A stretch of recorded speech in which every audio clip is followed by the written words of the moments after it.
భోగాపురం అంతర్జాతీయ విమానాశ్రయం ప్రారంభోత్సవానికి సిద్ధమవుతోంది. మరికొద్ది రోజుల్లో డీజీసీఏ తుది పరీక్షలు ముగుస్తున్నాయి. ఇప్పటికే భోగాపురం ఎయిర్పోర్టులో వాతావరణ కేంద్రం కార్యకలాపాలు మొదలుపెట్టింది. రోజు బులెటిన్ ఇవ్వడం మొదలుపెట్టింది. ఇక ప్రధాని కార్యాలయం నుంచి అధికారికంగా షెడ్యూల్ రావడమే మిగిలి ఉంది.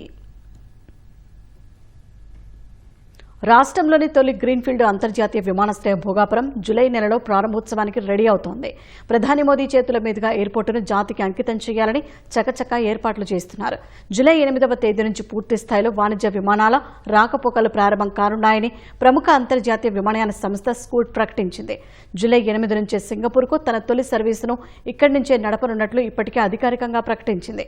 దీనితో పాటు దేశీయ విమానయాన సంస్థలు కూడా తమ సర్వీసులను ప్రస్తుత విశాఖ ఎయిర్పోర్టు ఐఎన్ఎస్ డేగా నుంచి భోగాపురం ఎయిర్పోర్టుకు మార్చేందుకు షెడ్యూల్ సిద్ధం చేసుకుంటున్నాయి. Bhogapuram airport air traffic control పనిచేస్తుంది. 2 రోజులకు ఒకసారి టెస్ట్ ఫ్లైట్ చేస్తున్నాయి. పరీక్షలు జరుగుతున్నాయి. జీఎంఆర్ గ్రూప్ ప్రతిష్టాత్మకంగా పీపీపీ విధానంలో సుమారు 2,200 ఎకరాల విస్తీర్ణంలో 5,000 కోట్ల వ్యయంతో నిర్మిస్తున్న ఈ అంతర్జాతీయ విమానాశ్రయ పనులు చివరి దశకు చేరుకున్నాయి. మొదటి దశలో ఈ ఎయిర్పోర్టు ఏడాదికి దాదాపు 60 లక్షల మంది ప్రయాణికుల రద్దీని తట్టుకునేలా ప్రపంచ స్థాయి మౌలిక సదుపాయాలతో రూపుదిద్దుకుంది. 77,000 చదరపు మీటర్ల విస్తీర్ణంలో నిర్మించిన టెర్మినల్ భవనంలో ప్రయాణికుల సౌకర్యార్థం 40 చెక్-ఇన్ కౌంటర్లు, 26 ఇమిగ్రేషన్ కౌంటర్లను ఏర్పాటు చేశారు. కాగా ఇప్పటికే ఎయిర్పోర్టు అథారిటీ ప్రయాణికుల టికెట్లపై వసూలు చేసే యూజర్ డెవలప్మెంట్ ఫీజు రిఫ్ను కూడా ఖరారు చేసింది.